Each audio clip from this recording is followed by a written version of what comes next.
keeper saves, but I haven't felt like a game where we should be conceding 3 goals. Big praise to them, because they're a team that creates so many questions and difficulties to you in everything that we do, because they do it really well. On top of that, we put ourselves into a very difficult position in the manner that you concede the goal, and then it's a big mountain to climb. But I think the team showed a lot of maturity. What Gabri's done after that mistake is remarkable. And then the team slowly grew, started to control and dominate the game much better, scored 2 very great goals. Were you hoping for the hat-trick when you've previously been looking for 2? I actually was. I was thinking one more cut back to me, please. But another chance didn't arise. And Bournemouth for the last 15 minutes played really well. You know, they shut that space off.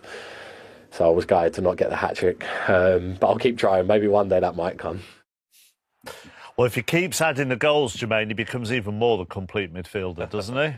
Unbelievable. You know, 296 games, and you know, the first time he's scored 2 goals in a Premier League game.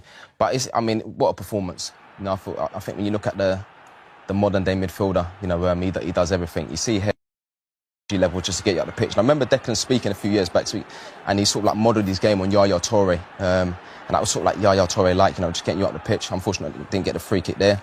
But even here, you know, he's always sort of like, he knows what's around him, that sort of like pitch geography. You know, he comes away from the pressure, and you see here just that the change of speed there to caress it in the corner. You know, his body position, his shoulder, where he just relaxes his shoulders, and you know, good contact into the corner. Here, you know, just again the other side of the game. You know, can you out of possession? Can you be, you know, effective and then stop those sort of like balls into the front man? You know, you see him scanning there. I think that's Kluivert. You know, he stops the passes going forward. And then, you know, he doesn't stop there. You know, onto the second balls, wins that. You know, just everything he did. Again, you know, just arriving into the box at the right time. We spoke about, you know, if he can add goals to his game, you know, he becomes even a better player. And the detail there, just the scanning, just to see where he's at. And again, the change of speed. And sometimes people talk about in the box, you know, moving and getting to those areas, but sometimes actually standing still. You know, and then when it comes, then you've got to execute and that. So, yeah, that was his second goal here again. You know, just sensing the danger. You know, Lewis Cook there just stuck on his heels and that, but again, getting it. Here, again, you know, making contact, not just sort of like getting close and not making contact, actually making contact, winning the ball back for his team. You know, he's fantastic, the energy levels, and again, scanning there, so important, just to know where you're at. Again, just, you know, heads it around the corner. He makes it look so easy. He does exactly what the game told you to do. You know, he plays 1 touch, he plays 2 touch. You know, he drives forward, you know, he got his 2 goals. And I just felt that the performance was brilliant. And, you know, if Arsenal are going to go on to win this title, you know, he's pivoting. I mean, he must be the perfect player for any manager. It's a manager's dream. He's a manager's dream, he really is. I mean, his attitude is amazing. He very rarely misses games, and when he's out there, he's a regular 8 out of 10. So he's been incredible. So he said that to you, did he, about Yaya Toure? That's what I remember watching it, and he actually said that, you know, he watched Yaya Toure's game, and the way Yaya Toure is to get the teams up the pitch and, you know, drive through midfield, and he's got that. I think the only thing that now is probably adding a little bit more goals to his game, and he can, you know, when he arrives on the edge of the box, you know, he makes good contact. He's a good finisher. Bournemouth are great to watch going forward. Their problem this season has been defensively. When you look at the stats, their numbers are way down, which is maybe to be expected, Jermaine, I suppose, given the number of defenders they lost in the summer and the goalkeeper. Yeah, well, it's not just defend. I mean, it's 10 players, and I think when you look at that, you know, last season, you know, at this stage of the season, you know, 7th, now 15th, and you talk about, you know, when you concede, you know, that many goals, you know, you don't give yourself a chance to win games. And they're a funny team to watch, Bournemouth, because some of the performances where they've got good players, they have a go. But, you know, if you can't concede, if you stop conceding goals, it's, you know, it's so difficult to win games. You think they'll be all right, though, eh? I think they'll be all right, yeah. I think they'll have enough up top and they'll get enough goals, I think, to be all right, yeah. OK. 6 games on tomorrow's match of the day. It's a really busy January ahead, but before we look too far ahead for Arsenal, let's just take a moment to reflect on where they are in terms of, you know, the turn of the year. I know they've played a game more than a couple of the teams who will be hoping to catch them, or certainly more than City, who'll be hoping to catch them. But 6 points clear of Villa, 7 points clear of City. They couldn't have hoped for much better at the start of January, could they, Merce? No, 100%. I think come what last August, if you'd have said they're going to be 7 points clear of Man City and Man City's game in hand is at home to Chelsea, You take that every day of the week. Every day of the week, yeah.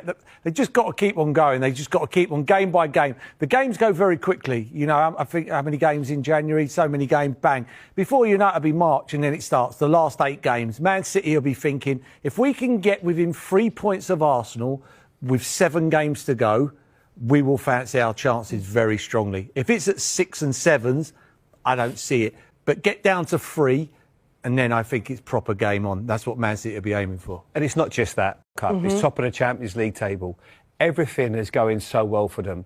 I honestly think that it's probably the least important competition for them, but I genuinely believe the Carabao Cup is going to be so important because if they win that, it will just relax them into the rest of the season. It will take the pressure off to a certain extent. Don't get me wrong, they want this. This is the one they want. They want the league title, and then the Champions League can take care of itself. If they're lucky enough to do the double, unbelievable. But I do think that they've just got to win a trophy. And winning that Carabao Cup, because it's not the sort of game you want to lose against a big rival. You know what it's like with Arsenal, Chelsea. It's a huge one for them. I think it will just relax them, because at times I feel with Arsenal, as good as what they've been this last few years, they've been so unfortunate, but I also think pressure has sometimes got in their way. They've wanted it so badly that it hurts, and that can sometimes come at a cost, and it has done. But I feel that if they can just get that one and everything else, there's no reason why with this squad, because look at the players they're not even bringing off the bench. They're not even bringing off Eze today, who's an unbelievable player. They have got such an incredible squad, and that has been their downfall over the last few years, Paul. That's happening for...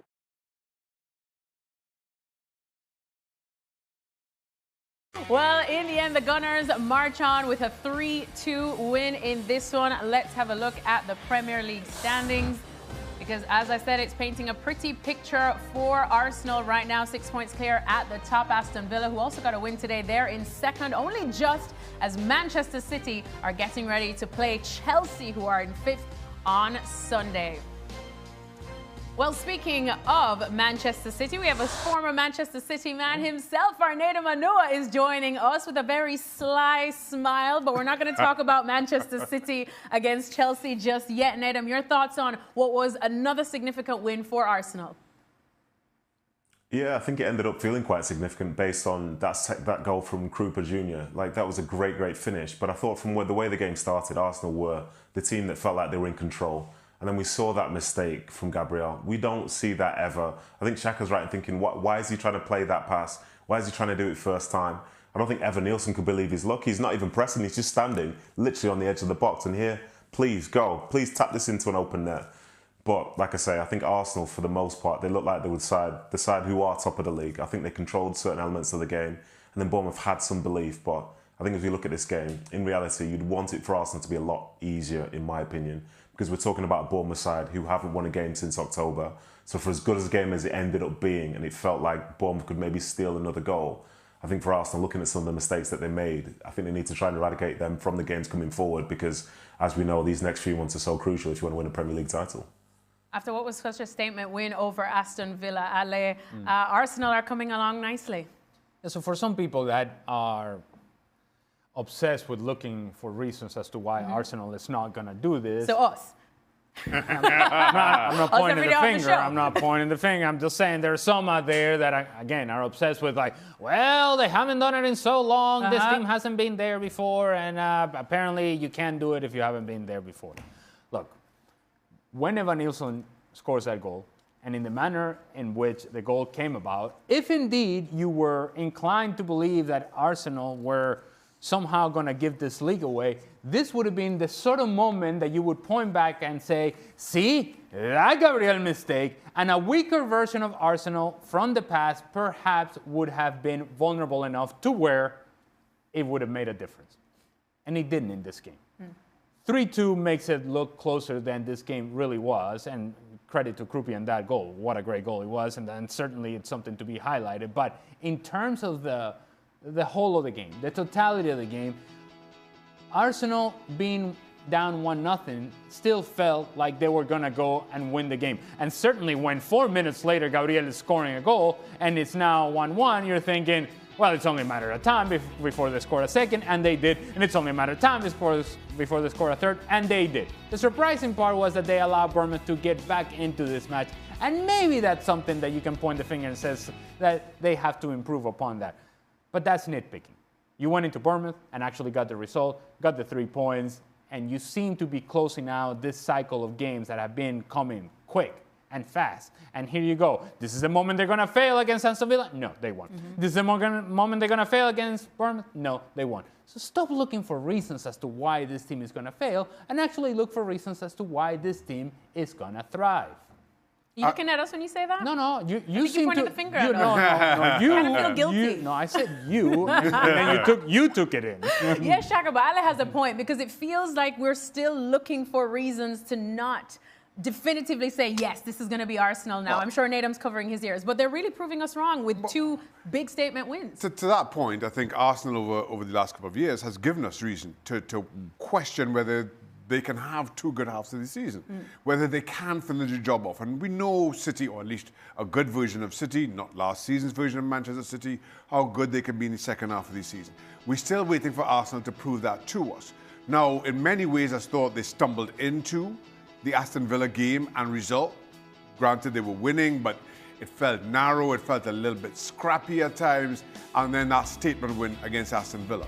And now, kind of given Bournemouth's current form, the run that they've been on, a 3-2 result maybe feels a little underwhelming, but truth is, I thought Bournemouth were outstanding on the day. I thought they really played well on the day. And in many ways, you saw as good an Arsenal, certainly in their response, as you could hope to see. Not relying on set pieces. I think they've had to endure that criticism. And then you look at Declan Rice popping up with 2 goals, as he just seems to do so wonderfully well. And I thought Odegaard and that pass to Bukayo Saka to set up Declan Rice for his second really was something special. And it speaks to Odegaard, his vision, his ability, and it speaks to this Arsenal when they're at their best. Now, with all that being said, it's still the first week of January. Arsenal are looking back to their best, but it's a long way between now and the end of May. And as I'm sure Nathan would back me up on, City kind of own this part of the season. So it's going to be an interesting few months to come for Arsenal and their fans in particular. Well, Nadam, if you put back on your Manchester City hat, which I don't know if you ever really take it off, to be honest, and you're looking at this from that Manchester City perspective, as Shaka pointed out, you guys have owned this part of the season. You know exactly that you don't need to panic because it has been done time and time before. So we felt like all the pressure was on Arsenal. But after what we've seen from Arsenal against Villa and today against Bournemouth, are you starting to feel a bit nervous now in terms of being able to chase them down? I'll be honest, when you say you, that's very, very charitable because I think I have more in common with the Wolves side as opposed to a Man City side. They've won the Premier League in the last few years. So that is very courteous. I think in some ways City have gone on really long spells of winning games around this time of the year. And I think it's the type of thing that's been needed to win some of those titles because I think on occasion you're seeing them win the title by maybe 1, 2, 3 points. And it says a lot that, you know, they've had to go on great runs to be able to do that. But usually there is an adversary that can do the same sort of thing. And I think that's what we see with Arsenal now. I think even seeing with Aston Villa, the run that they were on, I think that shows the difficulty of the league itself because they went on that run where I think it was 10 or 11 wins in a row, but they never actually reached the summit. And then very quickly when they played against a team who was up there, you know, you sort of felt the difference as well. So yeah, City, they know that they have to be close to perfect to try and win this league title because ultimately they are chasing. And I think for the amount of points that they need to make up, even if they were to beat Arsenal head-to-head, as it stands, it's still not in their hands. But I think, like, to go on to what Ali was saying, like, you're looking for reasons to why they can't do it. I don't necessarily think it's that, because for me, they have been the most consistent side in the league so far this season. There's no real question about that, because you can see in the fact that they've not lost that many games. You know, they play a robust style of football, which sometimes look great, sometimes just looks like it's effective. But the fact is they're top of the league and very deserving of being there. So I think for City and all those teams behind them, you are looking to these games to try and find chinks in the armour. But ultimately, you have to make sure that you do the job that's required. Otherwise, these guys will run away with it. Well, Nadam, Mikel Arteta spoke about how Declan Rice was struggling with a knee injury in the last couple of days, but he pushed himself to make it for this game. And then we see the kind of performance he puts in today. Just how many midfielders in the world are you going to be taking at this point over Declan Rice? It's a good question. I think there's probably a couple in Paris that aren't too bad. Fair. You know what I mean? Yeah, to name but a few. But it's good to see Rice having that sort of impact and getting a brace in a Premier League game is, is credit to him. I think it's the first time in his career doing so. And they needed those goals, and I like the fact that he's found himself in those right areas to be able to, to receive those cutbacks, but still have good finishes as well. So yeah, Declan Rice, more power to him, and I think more power to this Arsenal side as you look at the bench that they had, and not to sort of make it, not as a downer as such, but, this is 4 league games in a row, for example, where they haven't called on Gabriel, the £60 million signing who, is potentially going to take them to that next level. So the depth that they have means you can have England internationals like that, not even being part of the mix and still win these games in the way that they've been doing. So great to have Declan Rice there, and great to have the bench that he currently has. Yeah, and I mean the depth of Arsenal, Shaka, we're seeing it pay off. Yeah, first of all, because I have to mention Pedri. Well, I mean, Pedri's in a bracket and conversation in and of itself that Ali and I wouldn't dare compare. Can't have Ali on set else. Here and not mention Pedri. Pedri's up here, and then there's almost everyone. That aside. Ali, I apologize. That was very accurate, Shaq. Yeah, Ali, I apologize. But to your question, Alexis, given who Arsenal have to come in midweek in Liverpool, you feel that's why Arteta made the changes that he did to start. Makes the changes, and as I said, I thought you saw a very good version of Arsenal against a very good version of Bournemouth. But you look at Arsenal's bench and who they're able to call on off the bench, whether it's Saka, Martinelli, and players to come back. There are difference makers that Arteta can call on in terms of depth. And again, you put Saka on the bench and you look at the impact that Madueke has from the start. I'm not sure that Madueke will start against Liverpool on Thursday or whatever day it was. Thursday, I'm pretty sure it is. Thursday. It's all a blur. We just came off of the festive season. There's a lot going on. There's a lot going on this week. I'm pretty sure that game is Thursday. Madueke won't start. But it speaks to how Arteta can now rotate his squad without there being any real drop-off. You talk about Declan Rice, who started right back against Aston Villa. Mm-hmm. So there is this quality that is running through the squad now that I'm not sure how Arteta manages this well continuing on. Does Madueke kind of accept his role as a bit part player? Those are the things that will test Arteta's man management skills. But that's when it helps to have a guy like Declan Rice, that you don't have to worry about him. I get the same feeling about Declan Rice that I get about Fede Valverde for Real Madrid. If you're a manager, you don't worry about Declan Rice. Mm-hmm. Just like you don't worry about Fede Valverde. You know that they're going to give you performances, and consistently so. You're not concerned as to whether this guy is going to show up or this guy is actually going to perform. He's the least of your concerns. You know you put him out there, and you're going to get a performance at a high level, consistently so. So then, that's one less decision, one less thing that if you're Mikel Arteta, you have to handle or worry about or concern yourself with. You know this guy is taken care of, and then that gives you some freedom to say, well, do I play this guy or do I play that guy? Again, don't worry about him, because you know that Declan Rice is going to show up for you.